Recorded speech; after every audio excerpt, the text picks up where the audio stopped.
5 millions qui ont leur salaire gelé depuis 2010. Oui, il faut quand même le dire. Valorisation dans les bas salaires. Hein, la revalorisation des bas salaires, je vais vous dire toujours, la personne qui garde nos personnes âgées la nuit dans les EHPAD toute seule avec 60, c'est normal. Il faut pouvoir donner un petit coup de pouce. Le gel, d'accord, mais pas pour tout le monde. Puis, attendez, pardon, baisse des cotisations sociales. Aussi, dans le cadre du pacte de responsabilité, non ? Baisse des cotisations sociales pour le privé, augmentation des cotisations des fonctionnaires. Des fonctionnaires ? Cette année, ils payent 0,4% de plus. Donc leur pouvoir d'achat baisse. Et certains, en bas de leur feuille de paye, vont avoir quelques euros en moins. Ça veut dire que le pouvoir d'achat des fonctionnaires baisse ? Le pouvoir d'achat des fonctionnaires baisse, puisqu'il est bloqué, et qu'en plus...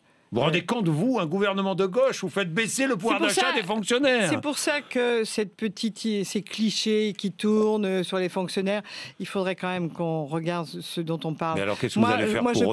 Je ne pense pas que les enseignants soient bien payés. Je ne pense pas que les policiers soient bien payés. Je ne pense pas que les infirmiers soient mal payés. Voilà. Pas suffisamment.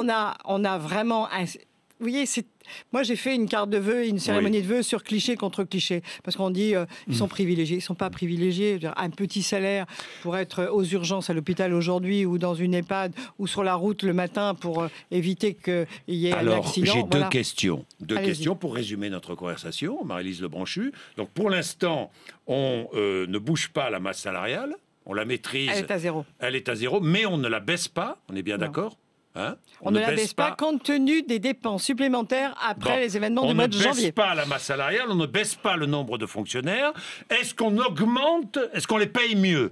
Alors, est-ce qu'on va mieux les payer d'ici 2017 ? J'ouvre une négociation là maintenant pour avoir des meilleures carrières sur un temps plus long. Mais des meilleures carrières. Pourquoi ? Parce qu'à un moment... Mais ça veut dire être mieux payé, ça, des meilleures carrières ? Des carrières. Pourquoi ? Le point d'indice ne bouge pas. Non. Parce qu'arrivé à 40 ans, souvent, vous êtes au maximum de votre carrière. Moi, je vais refaire formation professionnelle, amélioration du parcours, possibilité de passer dans une autre administration, de passer d'une commune à l'État, de l'État à une autre collectivité ou à une région.